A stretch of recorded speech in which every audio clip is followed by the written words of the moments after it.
Hola chicos, ¿cómo andan? En la clase de hoy lo que vamos a ver es la alteración de la dilución en el neonato, ¿sí? Los aspectos que vamos a tener en cuenta son principalmente en el neonato y en el recién nacido prematuro. Bueno, ahora vamos a ir viendo bien la distinción de cada término. En el último consenso que se realiza se llega a la conclusión de que hay tres aspectos importantes en lo que se concibe como una alteración en la dilución en el ámbito pediátrico. Según la Haya, va a ser cualquier alteración en la fase oral faríngea o esofágica de la dilución. El DSM-5 agrega que son posibles alteraciones en las habilidades oromotoras y además también posibles actitudes frente a la comida, como ya sea, por ejemplo, rechazo, evitación, selectividad del alimento, todo eso también lo vamos a incorporar dentro de alteraciones dilutorias. Y el CIE-10 aclara que se debe descartar la posibilidad de la existencia de una enfermedad de carácter orgánico, ¿sí? Para hablar de entonces de alteración dilutoria no debe existir una alteración de carácter orgánico.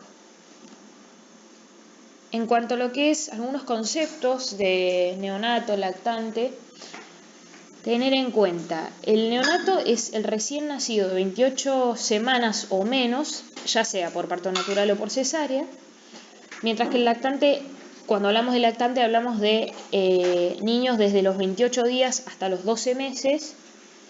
En el lactante mayor va a ser desde los 12 meses a los 24 meses y la edad pediátrica incluye desde los 12 meses hasta los 14, 15 años, creo que es acá en Argentina. La clasificación del neonato se va a abordar dependiendo del aspecto que se quiera resaltar. Si queremos hablar del peso, la edad gestacional,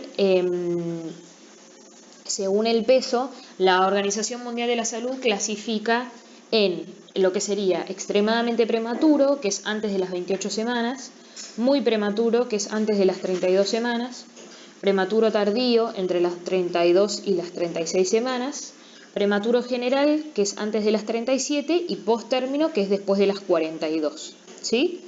Entre el prematuro general y el posttérmino vamos a tener, a término sería, que es que nazca entre las semanas 37 y las semanas 42. Y según eso, perdón, no era del peso, era de la edad gestacional, todo lo que nombré recién. Según el peso, y ahí vamos de vuelta, según el peso de nacimiento, vamos a tener la clasificación en lo que sería macrosoma, si pesa 4.000 gramos o más, un peso normal, si pesa entre 2.500 a 3.900 gramos, bajo peso de 1.000 a 2.500 gramos y extremadamente bajo de 1.000 gramos o menos. ¿Bien? En lo que sería el recién nacido pretérmino, tenemos que tener en cuenta que, según los autores, los recién nacidos prematuros poseen poca estabilidad del cuello y tronco, y también de los hombros, y eso causa la incoordinación de los movimientos globales. Entonces se va a producir una desventaja anatómica funcional para la succión. Y es ahí donde vamos a poder encontrar dificultades dilutorias. Además, vamos a encontrar en los recién nacidos pretérmino que tienen la piel más delgada y lisa, que la cabeza es más grande, que tiene un ensayado labial ineficaz, que tienen, mejilla y mandíbulas poco estables, como les decía recién, a causa de la incoordinación de los movimientos globales, dificultad para crear presiones intraorales, con respecto a esto del sellado labial ineficaz, por supuesto. Pueden llegar a presentar reflujo gastroesofágico y dificultades en el vaciado esofágico, un tórax más frágil, tienen extremidades muy delgadas, succión muy débil o nula, incoordinación de la succión, respiración, deglución y dificultades respiratorias, presentan muchas apneas y demás. Entonces vamos a ver cómo ya el recién nacido pretérmino se encuentra en una situación de desventaja abismal en función con el recién nacido a término, ¿sí? La alimentación, entonces, es la ingesta de nutrientes por parte del organismo para proveerse de las necesidades alimenticias fundamentalmente para conseguir energía y desarrollarse, ¿bien? Y la nutrición, por otro lado, es la incorporación y transformación de esta materia y energía, manteniendo el equilibrio del organismo a nivel molecular y microscópico. Entonces, cuando hablamos de alimentación óptima, hablamos de el aporte de las necesidades básicas nutricionales que permitan el adecuado desarrollo pondoestatural del niño. En el caso de los prematuros, vamos a ver que hay una presentación, se presenta una alteración madurativa y un déficit en el desarrollo de las competencias para la alimentación oral. Entonces, por eso que vamos a encontrar también la alteración en esta nutrición de la que hablábamos, ¿sí? A causa de la alteración en la eficiencia de la dilución. Como la nutrición no se alcanza, la dilución es ineficiente. En cuanto al desarrollo de la dilución, esto lo han visto en otras materias, pero como para hacer un repaso, tener en cuenta que comienza en la vía intrauterina, va a empezar con la succión no nutritiva, que no sé si lo recuerdan, pero si no después vamos a refrescar este concepto de nutrición no nutritiva, que va a ser inmadura y que aparece entre las semanas 12 y 17 de gestación. Ya luego en las semanas 38 a 40, es decir, cuando estamos en un tiempo de nacimiento, se va a coordinar dicha succión con la dilución, que es importante para el recambio del líquido intrauterino. Entonces, cuando los niños tienen patologías obstructivas o alteraciones genéticas, van a presentar una dilución fetal disminuida y esto puede aumentar el líquido intrauterino, causando posibles complicaciones como el polidramnios, por ejemplo. Luego, al nacer, luego de 3-5 días de vida, se produce lo que sería la transición a una dilución madura, que implica la coordinación de succión, respiración, dilución, y también implica un ritmo, una tasa y un patrón de dilución. Cuando es inmadura esta succión, en la exploración vamos a observar de 3 a 5 diluciones sin parar, mientras que en una succión madura deberíamos encontrar entre 10 a 30 diluciones sin parar. Es mucha la diferencia que hay entre la succión madura y la inmadura.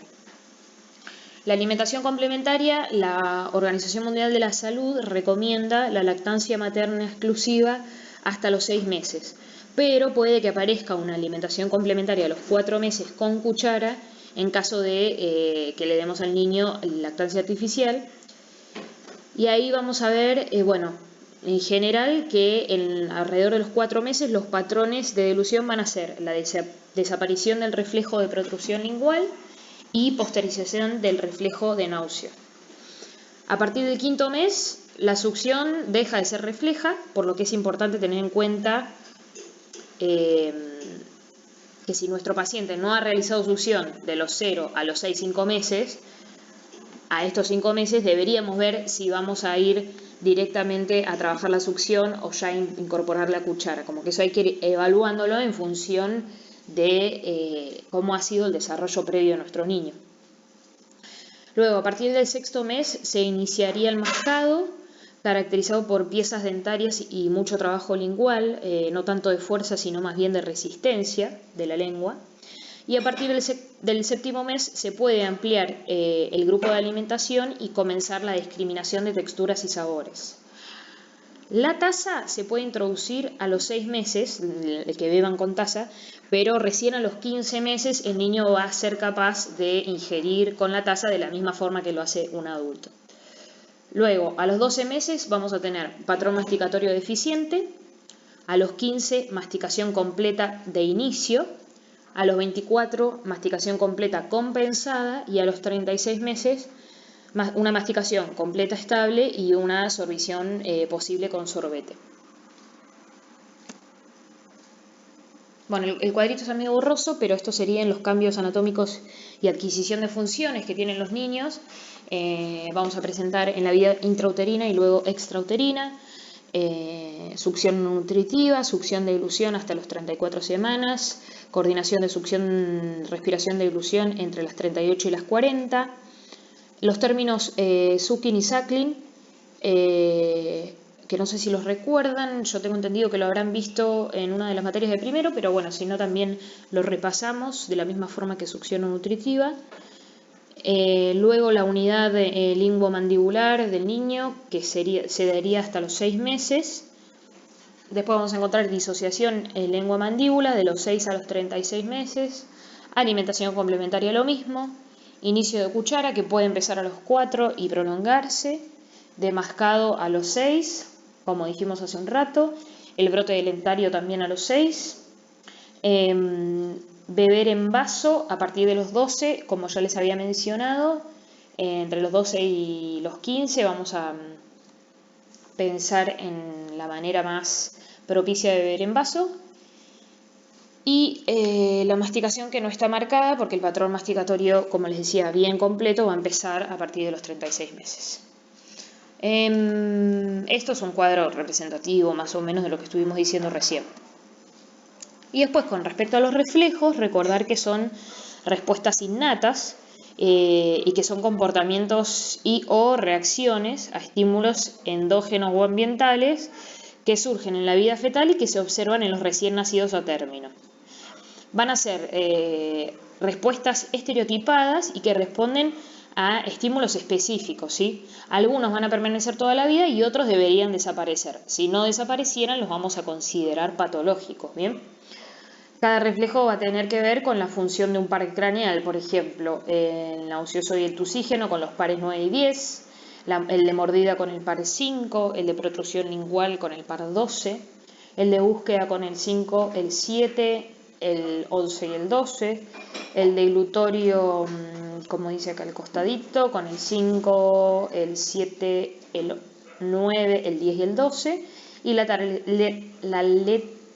lateralización de la lengua con los pares 7, 9, 10 y 12. Y acá también un cuadrito representativo de cómo sería la aparición de los distintos reflejos o la desaparición de los mismos. Por ejemplo, acá vemos que el nauseoso no va a desaparecer, sino que después de los 5 meses se tiene que posteriorizar.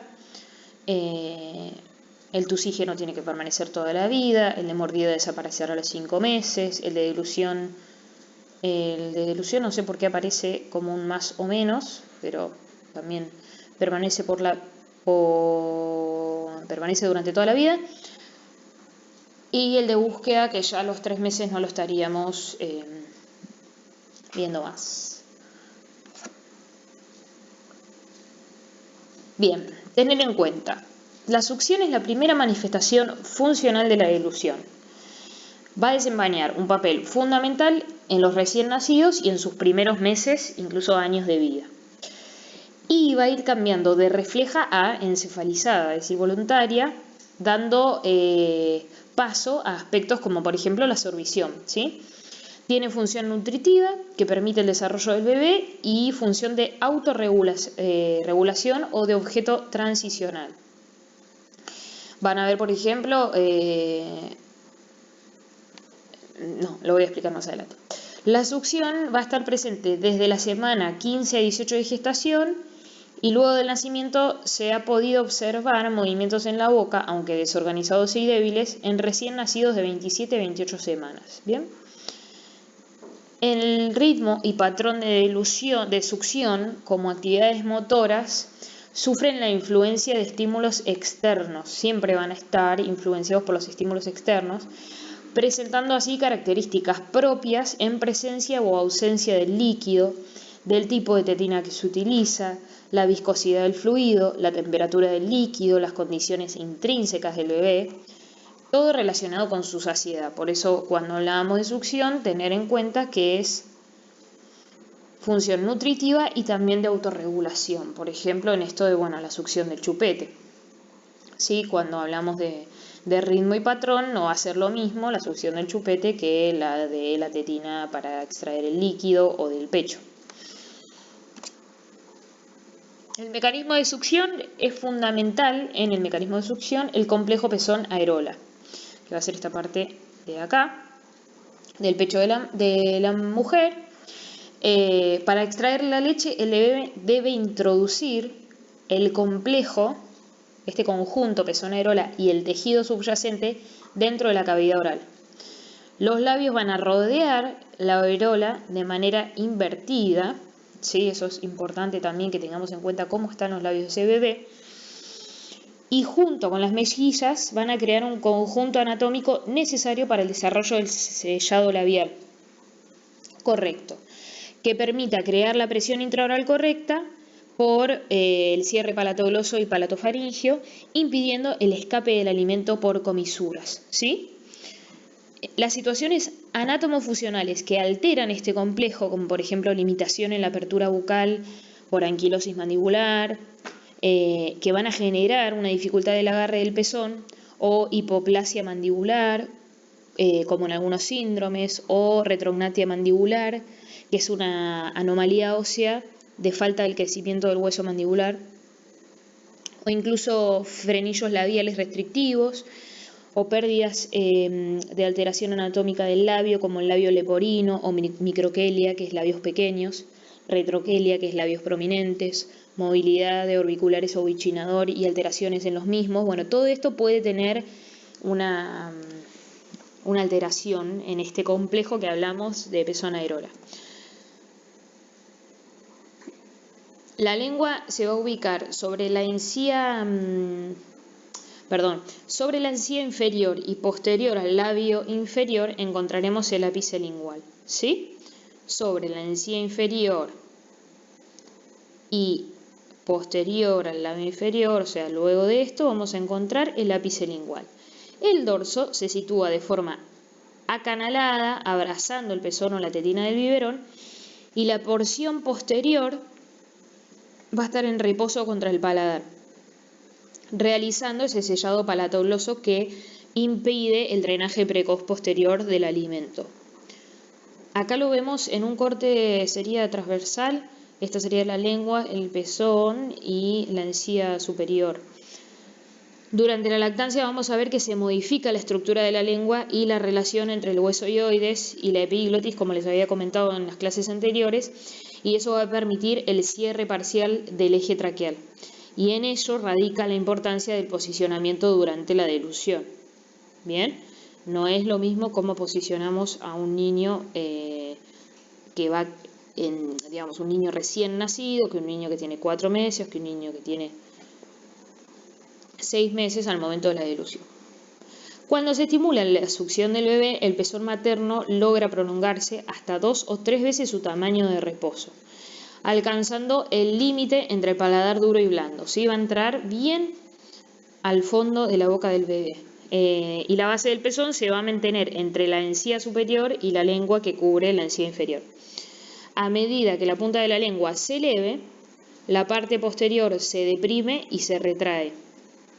La punta de la lengua se eleva y la parte posterior se deprime y se retrae, se va para atrás, dando lugar a lo que sería un movimiento ondulatorio que permite la formación de un canal por donde la leche se dirija en sentido antero-posterior, ¿sí? Y este movimiento es el que va a generar la presión necesaria para la succión. Acá vamos a ver entonces que la punta de la lengua se eleva, se estira un poco más allá de las encías y el medio de la lengua se va a elevar para sostener el pezón. Luego la punta de la lengua se eleva y la onda se mueve a la parte de atrás de la lengua. En el dibujo 3, más o menos, porque también es representativo, la onda se va a posteriorizar más hacia base de lengua. Y en el dibujo 4 vemos como que mientras la base de la lengua desciende, la presión de la parte de atrás de la lengua y la garganta va a descender. Y ahí es extraída la leche, en ese momento. Entonces, todas las acciones sucesivas descritas anteriormente se van a repetir cada 0,7 segundos aproximadamente y eso es lo que va a producir que el niño pueda ir extrayendo la leche. Con esta, sí o sí, con esta producción de presión intraoral, movimientos ondulatorios y buen contacto labial con este complejo pezón areola. Con la lactancia materna diferida es más fácil la tetina anatómica para quienes no pueden acanalar la lengua. La tetina anatómica, si después lo buscan una fotito en internet, no es toda redonda, sino que tiene una parte redonda y una parte chatita, que va apoyada contra el paladar. Perdón, la parte redonda va apoyada contra el paladar y la parte chatita con la lengua. Como no pueden acanalar la lengua a estos niños, les resulta más fácil con ese tipo de tetina. En la succión lo que vamos a ver es que el músculo macetero va a ser el encargado de elevar la mandíbula durante la delusión, y con esto se eleva la lengua para que comprima la areola contra el reborde alveolar del bebé, ¿sí? De la encía. La función posicional y la respiración es la más importante porque modifica la presión de la dilución, y además va a ser importante para el eructo y para el vómito. En los neonatos es muy común que traguen mucho aire y muchas veces eso no se diagnostica bien, ¿sí? Entonces hay que tenerlo en cuenta. Y la posición de la vía aérea va a garantizar el espacio necesario para realizar la respiración. El ritmo de succión, hay que tener en cuenta que algunos neonatos de menos de 34 semanas no son capaces de coordinar esta succión, respiración, dilución. Entonces vamos a encontrar que un niño recién nacido a término realiza entre 20 y 30 diluciones por segundo con pausas de 2 segundos, aumentando el ritmo de succión y acortando la apnea.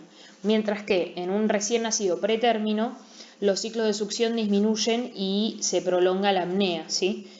Y vamos a tener en cuenta también acá que la desaturación basal de oxígeno escalonada, o sea que baje de saturación muy rápido, tiene que ver también con las apneas, con la prolongación de las apneas.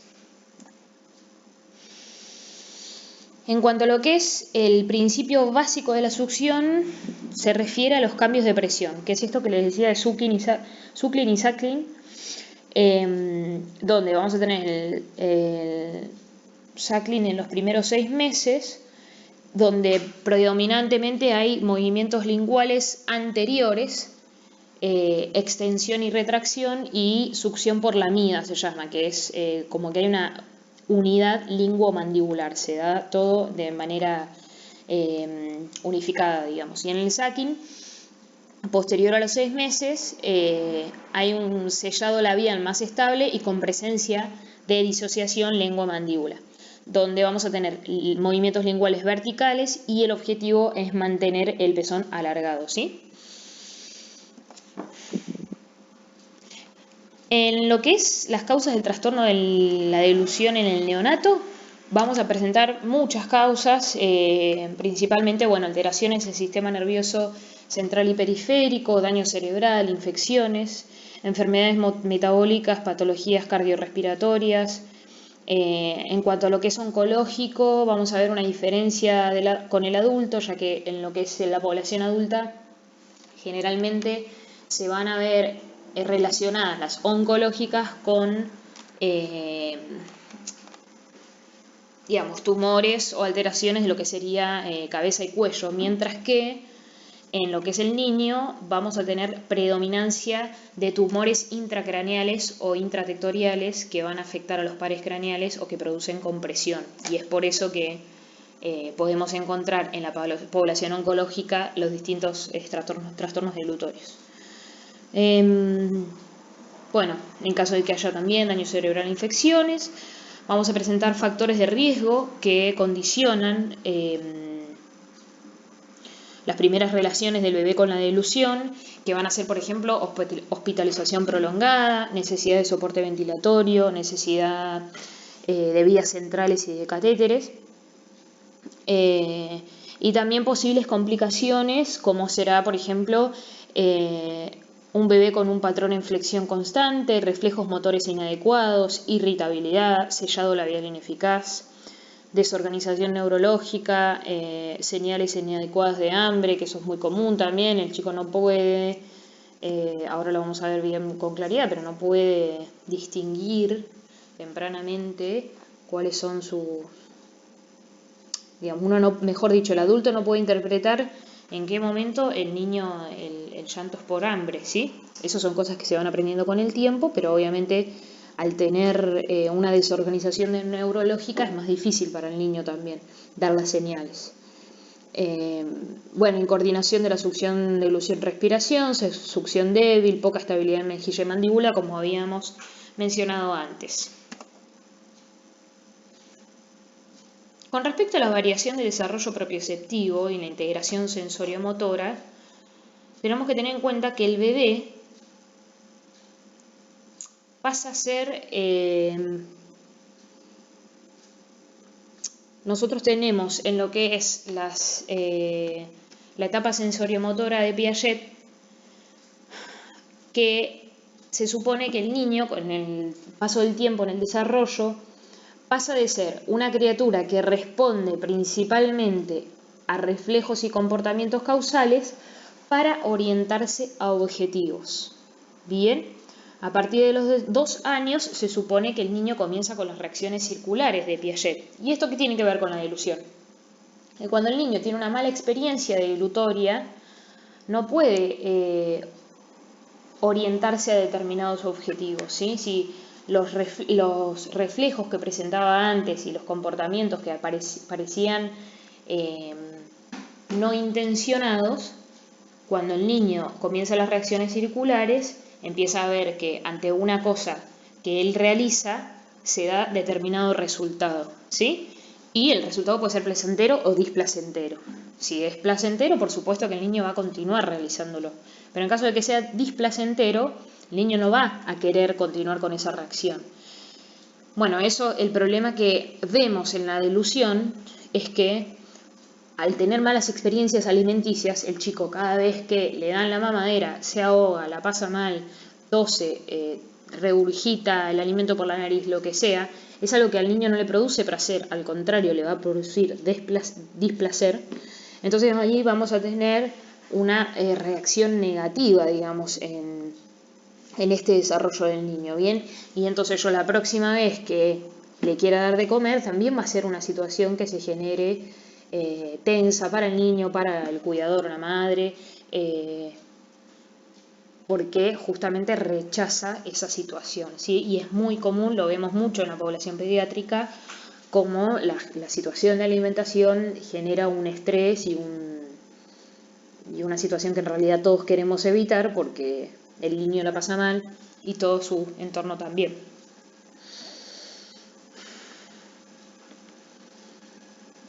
Para lo que es la exploración,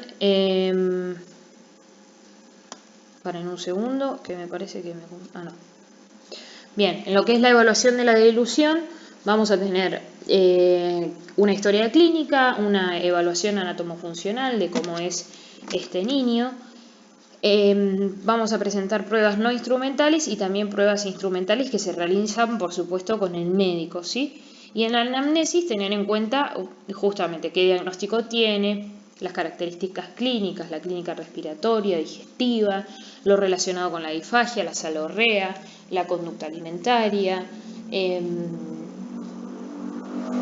todo este informe y este análisis que vamos a hacer de cómo funciona este niño a nivel global y principalmente cómo funciona con respecto a lo deglutorio.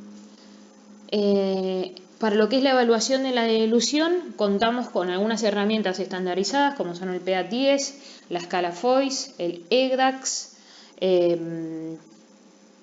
IDDS que es de texturas, que es una clasificación internacional de tipo de texturas que se puede tener en cuenta a la hora de la alimentación. Después se los voy a pasar eso, como para que vayan conociendo los instrumentos que hay.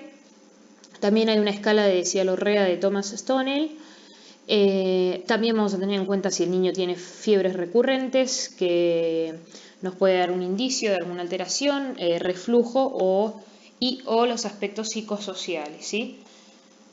Para la exploración de los reflejos vamos a tener en cuenta la edad del paciente, haciendo correlación entre esta y el tipo de reflejo que esperamos, ya que la ausencia o prolongación del mismo, como ya les dije, puede ser signo guía de posible alteración neurológica. A veces las alteraciones neurológicas no se detectan al momento del nacimiento, sino que lo vamos a ir viendo con el tiempo en función de los signos. Muchas veces sucede esto. Además, puede haber una hiper o hiporreflexia y se tiene que tener en cuenta el tiempo o velocidad de respuesta del paciente, ¿sí? Incluso tener en cuenta que muchas veces la medicación condiciona ese tiempo de respuesta, entonces darle tiempo y tener también en cuenta estas cuestiones. Bueno, qué tipos de reflejos son y cómo es la exploración y las características que podemos encontrar en cada uno.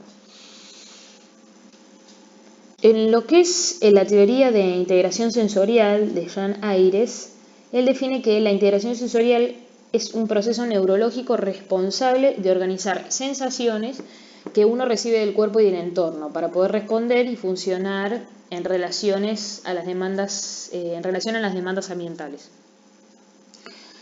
Las zonas de exploración para esta integración sensorial obviamente van a ser los pies, las manos y la boca.